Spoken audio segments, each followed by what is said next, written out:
Quero te convidar para orar comigo, agradecer por esse momento, por essa tarde, noite, né? Então, oremos. Esperar os irmãos sentar aí. Oremos. Senhor, muito obrigado, Pai, por esse momento, por essa aula que teremos hoje. Nós te entregamos tudo o que será dito, tudo que vamos aprender, que o Senhor abra o nosso entendimento para ficar mais claro cada vez mais a respeito dos eventos aí do fim dos tempos. Nós te agradecemos por esse privilégio e oportunidade de estarmos aqui aprendendo sobre esse assunto. Em nome de Jesus, amém. E aí, como é que está sendo o Apocalipse para você? Tá dando para desembaralhar? Está embaralhando mais? Está mais ou menos? Está difícil? Está fácil? Está dando devagarzinho? Está indo, né? A voz está quase 100% aí. Então assim, ó, eu falei de manhã e aí vou reforçar aqui um entendimento que nós temos. Se Deus, entenda isso, se Deus não deixou 100% claro, tem um objetivo. E aí a gente vai no decorrer da aula ver que isso aqui, na verdade, é uma das formas que Deus gera em nós um temor, porque eu vou ler uma passagem depois que fala assim: se você soubesse o dia que o ladrão fosse arrombar a sua casa, o que você ia fazer? Ou fugir, né? Ou trancar as portas, colocar todos os pitbulls lá fora, né? Alarme, cerca elétrica, prego na parede, sei lá. A volta de Jesus é assim mesmo. Então, se você está um pouco confuso, na dúvida, entenda que isso é normal. É porque eu quero dizer para você isso. Existe um princípio bíblico que é assim, que o justo, ele viverá pela fé. E a fé é a certeza de que vamos receber aquilo que esperamos e a prova de que existem coisas que nós não conseguimos ver. Então, se esses eventos do Apocalipse não estão entrando tão claramente na sua mente, não se preocupe, é porque Deus está exercitando em você e em mim fé. Essa semana eu estava estudando e tem uma história muito legal sobre o cristão e sobre o ateu, né? E tem tudo a ver com esse assunto. O ateu, ele não crê em Deus, né? Salmo 14:1 diz isso. Só que o ateu, no meu ponto de vista, ele tem que ter mais fé que um cristão. Porque para você acreditar que não tem Deus, exige uma fé muito grande. Com tudo que você está vendo aí na natureza, na sua família, aí em tudo que você observa, você vê a mão de Deus. E aí teve esse debate entre o cristão e o ateu, e o cristão falou assim para o ateu: ateu, amigo, se eu tiver errado, o cristão falando, né? Se eu tiver muito errado, o que eu vou ter perdido? Aí a resposta é: sabe o que ele vai ter perdido? Ele vai ter deixado de aproveitar, né, a farra da vida. Ele não vai ter se prostituído, ele não vai ter roubado, ele não vai ter teve a oportunidade de ser desonesto, mas não foi. Então ele perde essas coisas. Imagina você, né? O que você tem perdido, né, no seu caso? É isso que o mundo oferece. Essa semana eu vi um vídeo e eu fiquei muito triste, porque a gente que trabalha com jovens, isso parte do nosso coração. Na hora eu ri, né? Mas depois eu falei: ó, Senhor, me perdoa por ter rido disso. E aí eu me entristeci, né? Rapidamente ali, rasguei minhas vestes, joguei terra na cabeça. Eu vi aquele vídeo daquele grupo de jovens com um carro dentro da piscina. Você riu também, né? Quem não viu isso aí? Um grupo de jovens estavam lá, ó, bebendo todo, acho que já estava para lá de Bagdá, né? E aí é o que a bebida faz. Então, eles sem essa direção, essa noção, Sei lá, sinceramente, eu sei lá como que aquele carro entrou lá, mas a bebida causou isso. E eles então entraram com o carro e foi uma confusão para tirar aquele carro de lá, e gritaria. E numa parte do vídeo alguém teve uma ideia brilhante, tirou do porta-mala uma grade de cerveja, então, que estava pesando, né? Então ali eu deduzi que realmente eram pessoas jovens que estavam lá bebendo, o que é normal aí no mundo, é ou não é? Na sua faculdade, onde você convive, isso aí acontece, principalmente no ambiente dos jovens, isso é muito comum.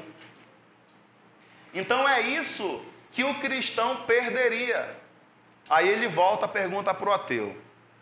Aí ele fala assim, mas amigo, e se eu tiver certo? Aí o ateu, né? Ih, lascou. Porque se o cristão tiver certo, e nós cremos que nós estamos alicerçados na palavra, porque a nossa fé não é cega, nós vivemos com um Deus vivo, real, é assim ou não é? E nós acreditamos que sim, esses eventos vão acontecer, eu vou morar no céu para sempre. E você, né? Então ele volta essa pergunta para o ateu. Então é só para a gente introduzir essa aula de hoje, dizendo que talvez você não entenda tudo ao acabar esse curso. Mas uma coisa eu quero que você saia daqui, que é, e eu vou bater nessa tecla hoje bem forte aqui, porque o que Deus quer de nós é que a gente permaneça fiel a Ele. Esse é o princípio. Que você ande em santidade, que você busque a Deus todo momento da sua vida, todos os dias da sua vida, que você não, eu até brinco, né? Não ande aí na bandidagem da vida, sabe o que é bandidagem? É andando na periferia do pecado, com coisa escondida, e eu vou falar um pouquinho mais sobre isso aí, porque a nossa aula de hoje tem a ver também, eu vou entrar um pouco nesse assunto. Então, só para a gente introduzir essa aula de hoje nós vamos abordar dois temas, três se der, principais. Eu estava estudando e eu acho importante, embora nós estamos vendo apenas o livro de Apocalipse, é um desafio grande, porque o conteúdo de Apocalipse ele é extenso ao mesmo tempo e ele é pesado no seu entendimento, e chegou num ponto então que nós vamos ter que ir para um outro livro da Bíblia para entender algo que está no Apocalipse. Então eu coloquei para você aí, uma linha do tempo. Essa linha do tempo, na verdade, é para contextualizar você, porque assim, eu não sei você, mas às vezes a gente tem a impressão, né? Nossa, será que Abraão existiu mesmo, né? Quantos mil anos atrás ele existiu? Não, isso tudo é real, existe uma linha do tempo, a gente tem uma outra matéria do CENIB que traz essas datas específicas, e às vezes a gente tem dificuldade de entender, né? Porque nós somos limitados ao nosso tempo, então isso aqui na verdade é para tentar clarear um pouco, ou confundir um pouco mais a sua cabeça aí, né? De manhã o pessoal ficava assim, né? Falei, ei rapaz, volta aqui, é assim, não te confunde não. Então eu vou simplificar para você, para que isso fique claro, tá? Mas para isso eu preciso que alguém me ajude aqui numa leitura. Quem pode abrir aí em Daniel 9? Daniel 9, quem pode me ajudar aí? Pode vir? Então vem aqui ela. Vem aqui porque o microfone hoje é com fio. Então aqui, Daniel 9, você que está com a sua Bíblia aí, abra, para você ver o que a Bíblia está falando sobre isso. A partir do versículo 20, tá? Do 20 até o final do capítulo. O Alan vai ler e você acompanha, só para a gente entender essa linha do tempo, sobre essas 70 semanas e tudo que você vai ouvir aqui hoje. Então, ele vai ler aqui. Obrigado. Então, assim, vamos entender isso aqui. Não fique aí, né? O que isso quer dizer? Na verdade, é importante você entender uma coisa, que esse Daniel que você acabou de ouvir, né? É aquele Daniel, aquele mesmo que você lia para os seus filhos lá dos leões, da cova dos leões, né? Dos amigos dele. Lembra quem são os amigos de Daniel? Isso aí, Oséias, quem mais?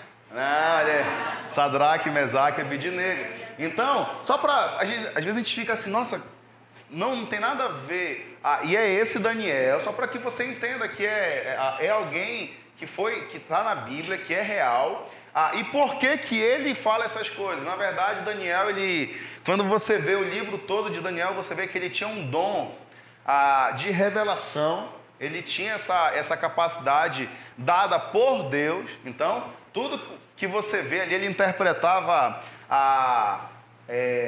palavras que se formavam na parede. Ele interpretou o sonho do rei Nabucodonosor. Ele era dotado por Deus com essa capacidade. E Deus, então, decide revelar para ele algo que ia acontecer 600 anos depois, mais ou menos, 500, 600 anos depois, que é esse momento que nós estamos vivendo. Então, assim, vamos entender um pouco sobre o que Daniel está falando aqui. E quando você finaliza o livro de Daniel, no capítulo 12, ele fala assim, não seles as palavras deste livro, porque elas ainda estavam sendo confirmadas e só ia na verdade, selar ali no Apocalipse, que é o que nós estamos estudando. Então aqui, existe uma linha do tempo, uma cronologia de datas que é importante você entender.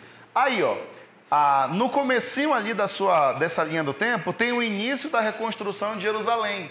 Lembrando aqui, só uma rápida revisão, que o exército inimigo, os babilônicos e depois os assírios levaram o povo de Israel e de Judá, que se dividiram, reino do norte e reino do sul, e eles então foram levados cativos e passaram então 70 anos, e nesse momento o rei ele invade Jerusalém, destrói o templo que foi construído antigamente por Salomão, certo? Então, tudo isso é uma revisão, na verdade, histórica que eu estou te passando.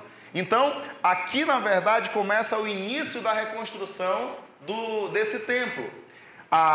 E aí marca o início dessa data. Então, ali, você vai para a letra A, lá embaixo, e você vai ver, 70 semanas, Daniel 9:24, a palavra semana em hebraico, vai dar uma soma, 70 semanas de anos igual a 490 anos. Então, você tem aí 490 anos numa linha geral de tempo, e eu já antecipo para você. Isso eu falo ali na letra E, que na era da igreja esse tempo é flexível, tá? Então, pode ter alguma alteração, alguma diferença, mas essa é a mais próxima da nossa contagem. Então, você vai ter aqui, e é importante que você entenda que essa semana, cada 7 anos equivale a 70 semanas, que dá um igual de 490 anos. Então, aqui, você percebe que na leitura ele traz 2 semanas, mais 68 semanas, 67 semanas, isso vai dar 69. Então, você sobe para a linha do tempo, e isso aqui eu vou passar bem rápido, porque não tem interesse no nosso estudo. É o período de Daniel então, é o início da reconstrução até Jesus. Isso aí, então, dá essas 69 semanas. Deu para entender isso aí? Beleza. Feito isso, nós entramos, então, aqui na era da igreja. Qual é a era da igreja? Você tem uma cruz aqui marcando. É a vinda de Jesus, a morte e a ressurreição dele. Então, nós temos aqui, a partir de Jesus, nós estamos vivendo essa era da igreja, né? Os nossos antepassados, até nós hoje. E aqui, nós estamos nesse sinalzinho de baixo aqui, sinais, dores de parto. Nós já vimos isso. Quais são... O que eu falei sobre as dores de parto nos nossos estudos aqui? A apertura dos selos, que nós entendemos que ficou claro que, na verdade, a certeza que os 5 primeiros já foram abertos, e fica então esse 6º e 7º como a volta de Jesus. Isso é a nossa linha doutrinária, que nós entendemos com os olhos da Bíblia, que fica claro de interpretar dessa forma. Então, nós estamos aqui, exatamente nesse período, sinais, dores de parto. Então, o próximo evento que vai acontecer, feito isso, é o quê? É o arrebatamento. Então, a partir do arrebatamento que Cristo vai tirar a sua igreja, e nós vamos falar sobre isso hoje. Não perca. Não, obrigado. Tipo programa de televisão, né? Tome água rápido e volte para cá. Nós vamos ter aqui a grande tribulação, que aí então marca essa semana de número 70, que vai durar quanto tempo? 7 anos. E aqui eu já vou ler para você aqui da onde que nós entendemos que são esses 7 anos. Nós temos aqui, ó, abra sua Bíblia em Apocalipse 13. Apocalipse 13. Primeiro no 11. 11:3. Quando a Bíblia fala aqui das duas testemunhas, nós falamos em alguma aula aí, né? Na segunda aula, eu acho. Então, 11:3, você vai ter o primeiro evento desses 3 anos e meio, que nós entendemos que seja a contagem coerente. Diz bem assim: darei poder às minhas 2 testemunhas, e elas profetizarão durante 1260 dias, vestida de pano de saco. Então tá, 1260 dias, isso aí colocando para meses, vai dar para anos, vai dar 3 anos e meio. Então, a gente já tem aí os 3 primeiros anos e meio da grande tribulação, que vai ser quando essas 2 testemunhas vão estar operando, eles vão estar pregando o evangelho. Você lembra que a gente leu sobre isso? Eles vão estar pregando, as pessoas então vão criticar, vão julgar, e aí o anticristo, por isso que eu falo, se você perde uma linha de pensamento, você perde a aula toda. Então, fica aqui comigo, olho no olho, tentando entrar aqui na minha mente também. Quando nós começamos então pós-arrebatamento, é o início do reinado do anticristo. Do reinado não, da operação, da atuação melhor, do anticristo. Eu vou falar um pouco mais sobre esse camarada aí. Algumas coisas aí. Sim. Isso aí. E eu vou falar hoje eu vou falar sobre as 4 linhas doutrinárias a respeito de arrebatamento e grande tribulação. Então você vai entender, eu espero poder te ajudar nisso aí. E nós vamos trazer o que é que nós entendemos biblicamente, qual é o mais relevante e correto do nosso ponto de vista, biblicamente falando. Então nós temos essas 2 testemunhas atuando esses 3 primeiros anos e meio, e depois em Apocalipse 13:5 diz assim: a besta, quem é a besta, né? Calma. A besta foi dada uma boca para falar palavras arrogantes e blasfemas, e lhe foi dada autoridade para agir durante 42 meses, que também vai dar aí 3 anos e meio. Então nós temos esses 7 anos aí nesse cálculo, que vai ser o período então da grande tribulação.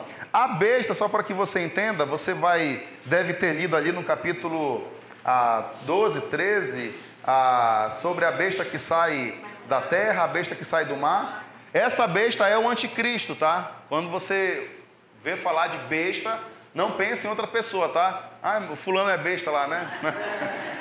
É o anticristo, tá, gente? Então, e o dragão aqui do capítulo 12 é Satanás. Depois eu vou falar um pouquinho sobre esse capítulo, só para tirar uma dúvida de algumas pessoas que talvez tenha surgido alguma dúvida na sua cabeça aí. Então, beleza. Voltando então para a nossa linha do tempo. Nós temos aqui, ó, as primeiras 7 semanas, só revisando. 49 anos é o período da reconstrução do Templo de Jerusalém. E depois, as 62 é equivalente a 434 anos até o sacrifício de Jesus. Então, a semana 70 são os 7 anos da grande tribulação. Ainda não aconteceu, tá? Isso aí vai ser pós-arrebatamento. Então, sobre essa linha do tempo, era só para, na verdade, contextualizar você acerca disso. Tá tudo bem? Ficou tudo certo aí? Linha do tempo, tudo ok? Então, beleza. Agora vamos entrar aqui na grande tribulação. Aqui, ó. Vira sua apostila, acho aí, né? Ou não? Tá, a minha está virada já. É o período, grande tribulação, é o período onde o mundo sofrerá um pesado juízo de Deus através de pragas, guerras e forças da natureza em convulsão, por ter rejeitado a Jesus Cristo como Salvador. Nesse período haverá grande perseguição e martírio promovidos pelo anticristo. Serão dias de tormento. Os homens desejarão morrer, mas a morte fugirá deles. Confirmando então que está ali na quinta trombeta, Apocalipse 9, 6. Naqueles dias os homens procurarão a morte, mas não encontrarão, desejarão morrer, mas a morte fugirá deles. Então, eu preciso falar um pouco sobre esse anticristo, só para conversar um pouco sobre isso com você, que eu acho importante, né? No capítulo 12 de Apocalipse, você tem ali um tema, né? A mulher e o dragão. Parece desenho, né? A mulher e o dragão, né? Então vamos aqui. Estudando sobre isso, nós entendemos que existem 3 linhas de pensamento ou doutrinária acerca dessa mulher. Primeiro, tá? Dessa mulher. Sobre o dragão, não há dúvida de que é Satanás. O dragão é o próprio Satanás, a Bíblia deixa isso bem claro. Ali no versículo 9...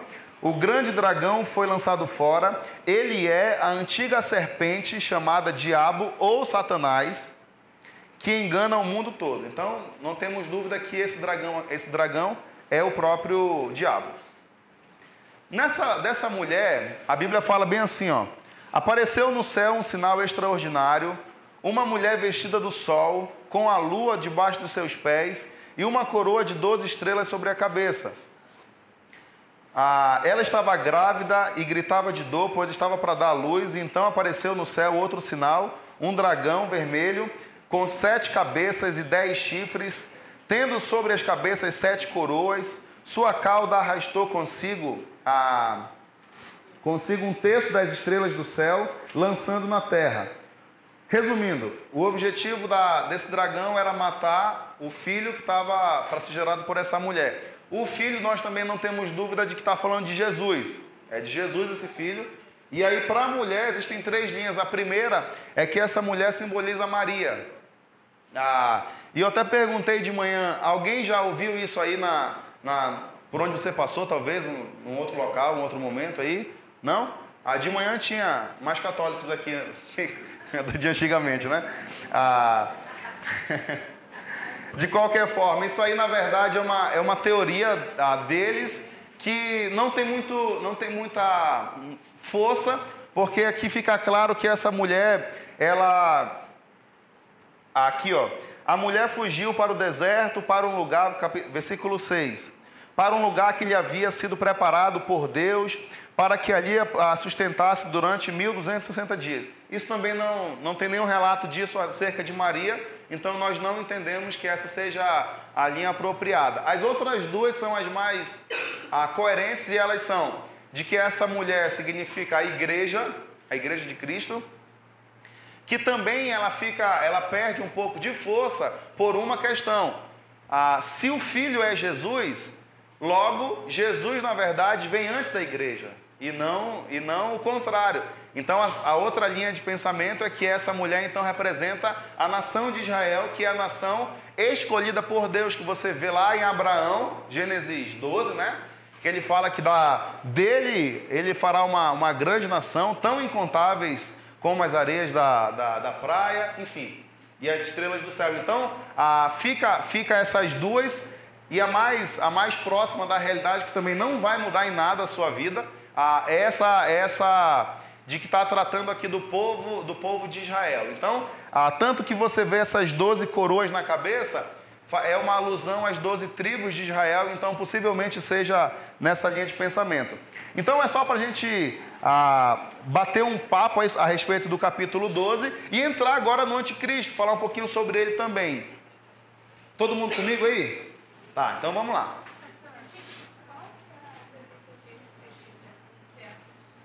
Eu vou falar.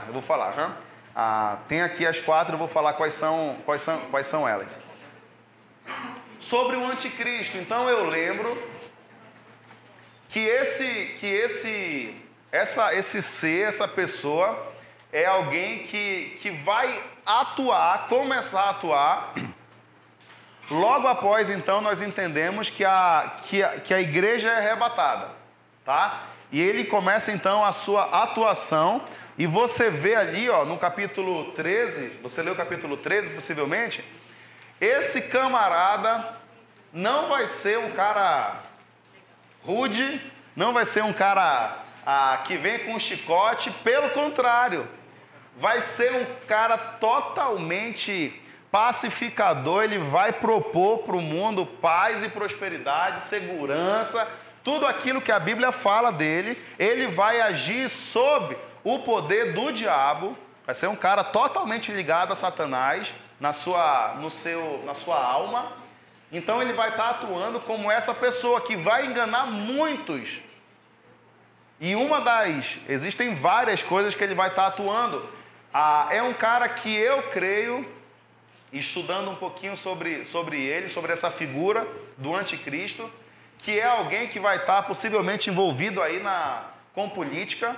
Não é alguém leigo, não é alguém que não tem conhecimento, entendimento. Pelo contrário, quando você vê ali que ele colocará a marca da besta, né? A marca da besta assusta alguns, né? Na sua infância, quem nunca ficou arrepiado, né? Quando viu o número 666, né? E a gente vai falar um pouco sobre isso aí também. Para desmistificar um pouco sobre isso. Então é um cara que vai entender de economia, por exemplo. Você vê ali no capítulo 13, versículo 16... Também obrigou todos, pequenos e grandes, ricos e pobres, livres e escravos, a receberem certa marca na mão direita ou na testa, para que ninguém pudesse comprar nem vender, a não ser que tivesse a marca, que é o nome da besta ou o número do seu nome. Então é alguém que vai conhecer de economia, que vai estar envolvido nisso aí, é um líder, vai ser um líder mundial, que vai tentar, na verdade, unificar inclusive numa moeda só, o mundo todo. São coisas que a Bíblia deixa isso bem claro quando você vai estudando um pouquinho mais. Então, não se espante, e já tem empresas trabalhando em prol disso, de unificar as moedas. E uma das moedas aí que estão em alta, as duas mais, a primeira é o dólar, depois o euro. Então você vê uma grande fatia do mundo já tendo essa moeda como uma forma de comercialização. Então, vai vir por aí uma das atuações do anticristo. Sobre esse sinal da besta, vamos entender aqui um pouquinho. Quando você vê ali no capítulo 13, versículo 18, aqui há sabedoria. Aquele que tem entendimento, calcule o número da besta, pois é número de homem. Seu número é 666. Então, muitas pessoas já calcularam esse número, tá? Aqui existe algo chamado gematria, que na verdade é a combinação desse alfabeto hebraico, e vai trazendo um simbolismo e levando a um nome. Por exemplo, quando você vê ali o Salmo 119, você percebe que o alfabeto hebraico, ele do 1 ao 9, ele vem ali, Aleph, né? Você já viu no começo desse capítulo que tem uma introduçãozinha? Ali é o alfabeto dele, Aleph, Bet. Então e assim vai. E aí depois de 10, pula as casas, depois de 100 também vai crescendo essa simbologia. Então estudiosos já pegaram esse 666, né, que está aqui na Bíblia, e já fizeram leituras sobre isso, e calcularam, e pegaram, e foram para cá, para lá. E já apareceu o nome como, até anotei aqui, Hitler, já apareceu o nome aí do Ronald Reagan, né, um dos presidentes dos Estados Unidos. Para um dos papas já caiu também esse cálculo. Então, assim, você lembra disso? Já fizeram uns cálculos assim? Olha... E aqui, estudando um pouco sobre isso, eu estava curioso, né? E eu falo que, nossa, como eu tenho aprendido estudando essa matéria, né? Existe uma linha doutrinária que interpreta da seguinte forma, que João precisava contextualizar para o seu tempo, ali quando ele estava escrevendo. Então, quando você vê por esse ponto de vista, inclusive com esses cálculos também aí nessa geometria, né? Você tem um forte candidato do primeiro século, que é o imperador Nero César. Esse cara, ele tem para alguns estudiosos, e aqui eu reitero a ideia de que não quer dizer que seja um Nero que vai vir encarnado, até porque a gente não crê dessa forma, mas talvez alguém com princípios daquele homem, com ideias.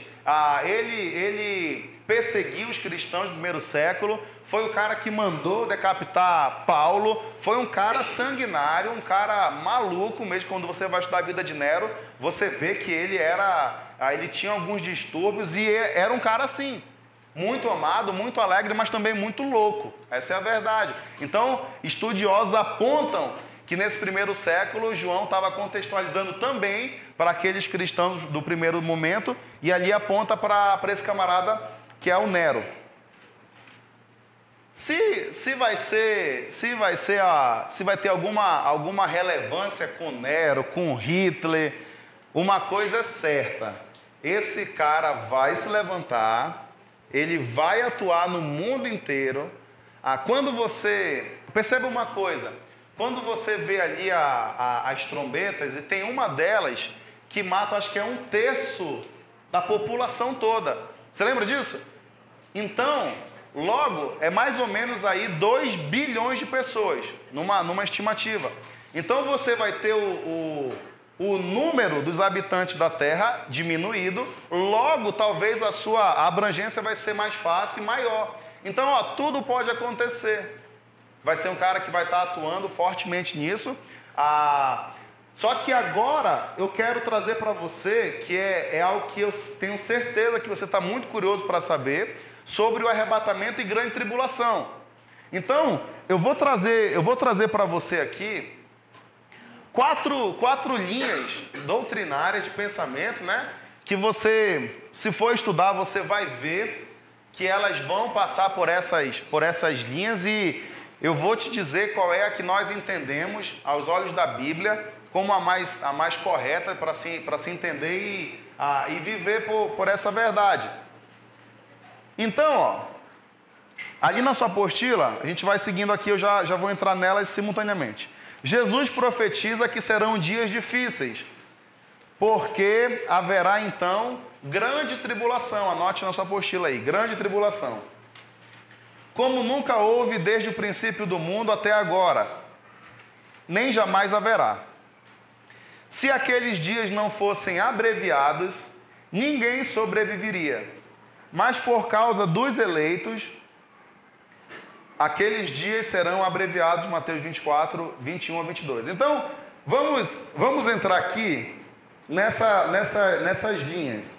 A primeira linha acredita sobre arrebatamento e grande tribulação. Pode falar. O que ele trata de eleitos se já teve o arrebatamento? Pois é, eu vou falar sobre isso também. Que na verdade vai ser a primeira linha, tem esse texto como base. Então, vou explicar um pouquinho mais sobre isso. A primeira linha acredita, e uma linha forte, inclusive, na teologia, na igreja atual, cristãos passam pela tribulação. Essa é a primeira linha. Aí tem gente assim, né? Calma, eu vou explicar todas elas e vou te trazer aqui qual é a base bíblica que eles usam para isso. Então, vem comigo, presta atenção aqui. Mateus, e até esse versículo aqui, ó. Não vou nem abrir a Bíblia porque está aqui. Eles pegam esse texto de Mateus 24 para trazer esse entendimento, porque eles falam assim: haverá então grande tribulação, como nunca houve desde o princípio do mundo até agora, nem jamais haverá. Se aqueles dias não fossem abreviados, ou seja, a grande tribulação, ninguém sobreviveria, mas por causa dos eleitos, que essa linha acredita que somos nós, tá? Entenda isso aí. E eu falo nossa linha porque eu vou explicar todas elas no final, vou dar o parecer e aí a gente vai conversar bem abertamente sobre isso. Mas por causa dos eleitos, aqueles dias serão abreviados. Então, essa primeira linha acredita então que todos os cristãos vão passar pela grande tribulação. É uma linha forte, é uma linha que crê dessa forma, tá? Aqui, ó, 2 Pedro, tá com sua Bíblia, vá comigo ali para 2 Pedro. 2 Pedro 3, 2 Pedro 3, 3, aqui, a partir do versículo 3. Antes de tudo, 2 Pedro 3. Antes de tudo, saibam que nos últimos dias surgirão escarnecedores, zombadores, zombando e seguindo suas próprias paixões. Eles dirão: o que houve com a promessa da sua vinda? Olha aí, zombando. O que houve com a promessa da sua vinda? Isso aqui é um forte argumento que essa linha doutrinária tem. Desde que os antepassados morreram, tudo continua como desde o princípio da criação. E aí você vai lá para o versículo 7. Pela mesma palavra, os céus e a terra que agora existem estão reservados para o fogo, guardados para o dia do juízo. E aí o versículo 9 diz assim: o Senhor não demora em cumprir a sua promessa, como julgam alguns. Ao contrário, Ele é paciente com vocês, não querendo que ninguém morra, mas que todos cheguem ao arrependimento. Então essa primeira linha, entendo da seguinte forma: é a linha que acredita que todos nós vamos passar pela grande tribulação. Mas eu não vou entrar nisso agora porque só vai confundir mais ainda. Dispensacionalismo, amilenismo, pós-milenismo, então tudo isso aí, nem pega isso aí. É só nome difícil para confundir um pouquinho. Então tá, essa primeira linha crê dessa forma e eles têm base bíblica para isso. Tá? Entenda que existe base bíblica, inclusive essa linha doutrinária é a linha mais antiga, inclusive dos pais da igreja primitiva, dos primeiros cristãos do primeiro século até. E a que eu vou falar por último é uma doutrina um pouco mais nova, 200, 300 anos para cá. Tá? Isso é importante que você entenda isso. Então qual é a primeira linha? Que todos vão passar pela grande tribulação. Todos. Eu quero ensinar tudo isso para no final dar uma palavra de ânimo para você. A segunda linha, que os cristãos passam pela metade da tribulação. Ai, Jesus, né? Pela metade da tribulação. E também existe base bíblica para isso. Ali em Apocalipse 11:15, vá comigo lá, Apocalipse 11:15, diz bem assim: o sétimo anjo tocou a sua trombeta e houve fortes vozes no céu que diziam. Então, antes de eu entrar nela, eu quero te explicar uma coisa. Essa linha de pensamento, ela crê que, na verdade, a última trombeta marca os 3 anos e meio iniciais. Deu para entender? Então, quando acabar esses primeiros 3 anos e meio, toca essa trombeta então, e aí há o arrebatamento da igreja. Então isso é uma outra linha também, que na verdade Paulo ele também teve essa revelação acerca do céu, né? Apenas Paulo e João tiveram na verdade isso. E Paulo, ele dá uma confundida legal aqui, ó. Aqui em 1 Coríntios 15, vou ler só para você rapidinho. 15, 51. 1 Coríntios 15, 51, ele facilita bem para a gente aqui, ó. Eis que eu lhes digo um mistério. Começa aí já, né? Mistério. Quem gosta de mistério aí, né? Ai. Aí a gente que tem que se virar aqui, né? Nem todos dormiremos. Esse dormir não é de sono, tá? É de morte. Mas todos seremos transformados. No momento, num abrir e fechar de olhos, ao som da última trombeta. Aí Paulo dá uma ajudada boa, né? Ao som da última trombeta. Pois a trombeta soará, os mortos ressuscitarão incorruptíveis e nós seremos transformados. Então ele traz aqui esse momento que é ao soar da última trombeta. Então essa linha apoia que os cristãos então passam pela metade da tribulação. E eles usam também um texto aqui de Mateus 24, que nós já lemos aqui ainda agora. Presta atenção para você não voar, viu? Que quando ele fala assim, a primeira é que todos os cristãos passam pela grande tribulação, certo? E eles usam Mateus 24. A segunda é que passa pela metade, eles também usam Mateus 24. Porque eles pegam dessa forma. Se não fosse pelos eleitos, aqui ó, se aqueles dias não fossem abreviados, então essa abreviação de dias, na verdade, é esses 3 anos e meio.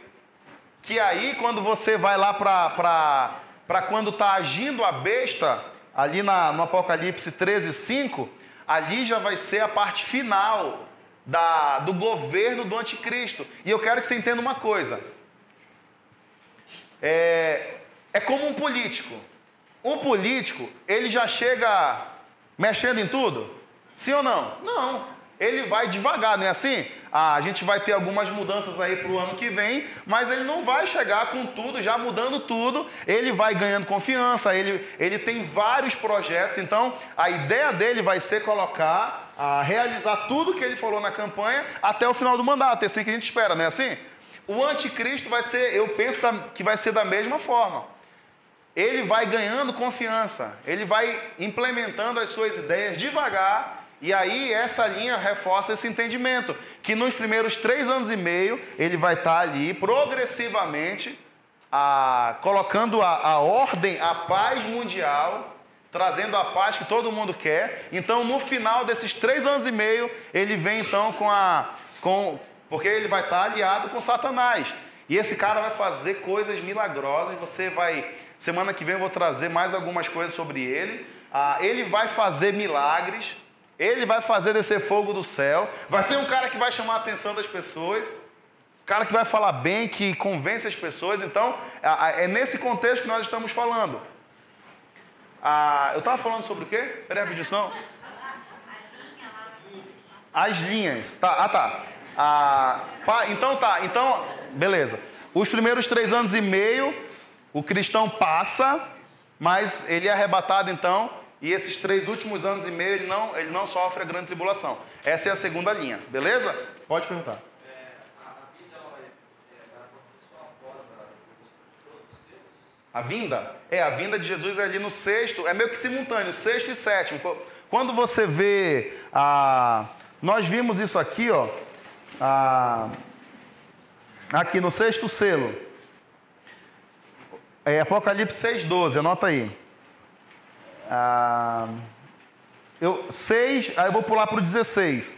Eles gritavam às montanhas e às rochas: caiam sobre nós e esconda-nos da face daquele que está assentado no trono de Deus e da ira do Cordeiro, pois chegou o grande dia da ira deles. E quem poderá suportar? Então aqui na verdade é no final do 6º para o 7º. Uhum. Ele relata períodos onde vai morrer pessoas, vai matar essa parte da população. Isso também não se confere com uma certa... Não, na verdade isso aí é da trombeta. O dos selos não tem...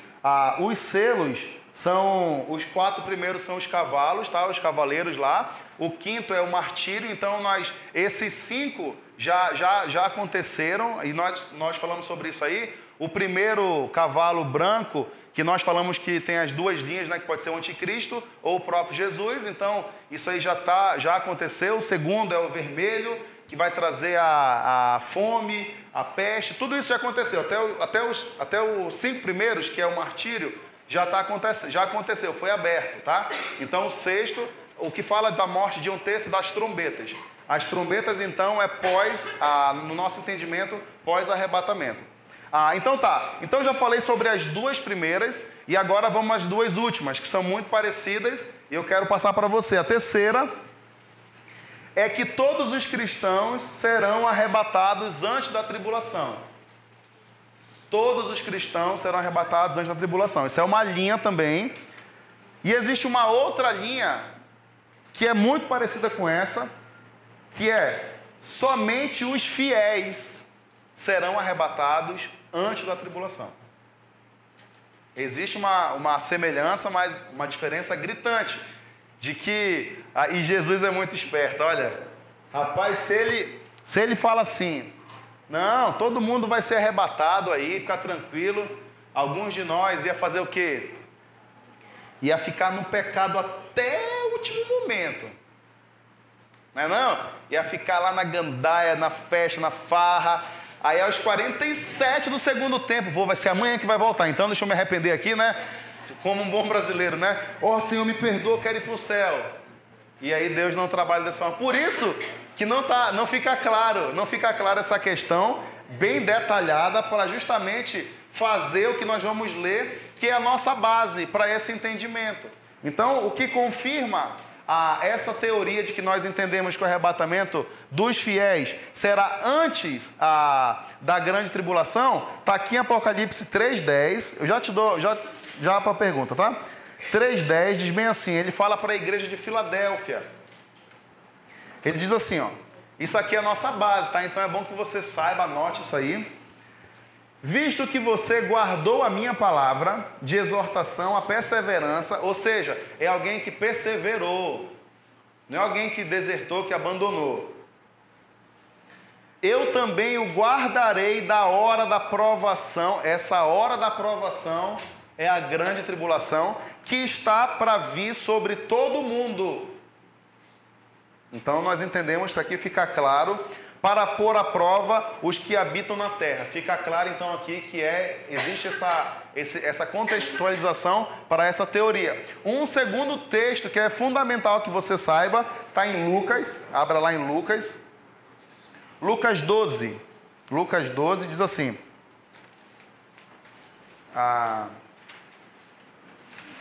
Lucas 12, 35. 12, 35. Estejam prontos para servir, conservem acesas as suas candeias, como aqueles que esperam seu Senhor voltar de um banquete de casamento, para que quando ele chegar e bater, Jesus, quando ele chegar e bater, possam abrir-lhe a porta imediatamente. Aqui eu entendo claramente uma coisa. Quando Jesus bater a porta, aquele que está preparado esperando, ele vai abrir o quê? Imediatamente. Aquele que está com vida suja, com pecado oculto, vai ficar com medo de abrir a porta, não tem aquela paz no coração, não é assim? É assim, ó. E ele não vai estar esperando a volta do Senhor. Então é importante você entender esse conceito também. Aí aqui, ó, felizes, bem-aventurados os servos cujo Senhor os encontrar vigiando quando voltar. Então, o resumo para esse entendimento da terceira e quarta linha de pensamento. Se vai ser todos ou se vai ser só os fiéis, uma coisa eu te garanto: você não vai dar jeitinho no Senhor. Nós não vamos dar uma desculpinha. Não, Senhor, eu só estava aqui com essa mulher que não era minha. Não, eu só estava aqui fumando esse negócio aqui. Não, eu só estava aqui nessa pornografia. Não. O que eu quero deixar isso bem claro para vocês é que nós possamos estar vigiando e em pé, esperando a vinda do Filho do Homem. Esse é o resumo dessas teorias. E ali em Lucas, você vai para frente um pouquinho, 21:36, é uma outra linha também. E eu só vou falar essas três, tem mais. Diz assim: estejam sempre atentos e orem para que vocês possam escapar. Olha aqui, isso aqui é muito claro. Orem para que vocês possam escapar de tudo o que está para acontecer e estar em pé diante do Filho do Homem. Então, amigo, vamos estar esperando o Senhor de pé. Esse de pé significa uma vida limpa, uma vida aos olhos de Deus, prontas para esperar a sua vinda, não, como eu falo, né, não bandidando, não com segundas intenções e pecados escondidos. Então fica até essa dica para você e para mim aí. Bora sondar a nossa vida aí, porque o que Deus quer é que você esteja de pé, vigiando, preparado para que você não seja pego de surpresa. Se vai ser antes ou depois, o que eu quero te falar é uma coisa. Esteja preparado para tudo. Nós entendemos biblicamente que existem essas teorias e existe base para todas elas. Nós entendemos que nós escaparemos da tribulação se permanecermos fiéis. Na dúvida, para finalizar, permaneça fiel. Permaneça fiel. Pronto. E aí você não vai ser pego de surpresa. Deu para entender isso aí? Então, legal. Nossa, que aula difícil, olha. Mas que Deus abençoou. Então tá. Tá. Pergunta aí. Se der para responder, eu vou responder aqui. Isso. Não, antes da tribulação. As duas primeiras, a primeira o cristão passa por toda ela. A segunda, inclusive tem um texto que eu esqueci de falar para você, que é de Apocalipse, fundamental, Apocalipse 8:14. Olha isso aqui, da primeira, que o cristão vai passar pela tribulação. 8:14. 13, né? Então um dos anciãos me respondeu, me perguntou: quem são estes que estão vestidos de branco e de onde vieram? Respondi: Senhor, tu sabes. Silêncio. Respondi: Senhor, tu sabes. E ele disse: estes são os que vieram da grande tribulação. Então existe mais um texto aí que apoia a primeira teoria que eu te falei. Então assim, existem base bíblica para todas elas. O que vale para nós é permanecer fiel, vigiando, esperando a volta do Senhor. É uma linha também, mas só para deixar claro uma informação aqui. O cristão, é impossível o cristão perder a salvação. Tá? Isso aí não é coisa da minha cabeça. A Bíblia é muito clara com relação a essa teoria, embora muitos irmãos acreditam que o cristão perde a salvação. Nós entendemos pela Bíblia, e aí depois você pode ir falar comigo, porque isso é um outro curso, tá? Para eu te mostrar algumas passagens que comprovam que uma vez salvo, sempre salvo. Amém? Então, vamos orar e acabar nossa aula de hoje aqui. Tem que preencher, né, gente? Vamos orar que eu já falo para você. Senhor, muito obrigado por essa aula. Abençoa a nossa vida, que nós possamos caminhar com o Senhor, te conhecendo mais e mais, aprendendo mais de Ti, estando preparado, Senhor, para esse grande momento, em fidelidade ao Senhor, em obediência, sem pecado escondido, que nós possamos estar vigiando e esperando, aguardando a Tua vinda. Nós te louvamos por essa aula, em nome de Jesus, amém. Anderson, pode cortar aqui, tá? É só um retorno, para ele saber a hora de cortar a aula. Só para você completar aí, rapidinho, Quando acontecerá após o arrebatamento? Tem para completar ali, Apocalipse 11:3. 1.260 dias e embaixo 42 meses. Beleza? 1.260 dias e embaixo 42 meses. Aí depois, a hora da provação e embaixo, um versículo fundamental. Haverá um tempo de angústia, que confirma a nossa quarta teoria. Haverá um tempo de angústia, tal como nunca houve desde o início da nação até então. Mas naquela ocasião, o seu povo, todo aquele cujo nome está escrito no livro, será liberto. Então, entende-se que nós não passaremos por essa tribulação. Multidões, e aí você não tem mais nada para completar. E embaixo, surgimento do anticristo. O Senhor levanta 2 testemunhas e a marca da besta. Amém? Dá uma lida. Beleza? Então, gente, Deus abençoe. Qualquer dúvida pode vir aqui comigo.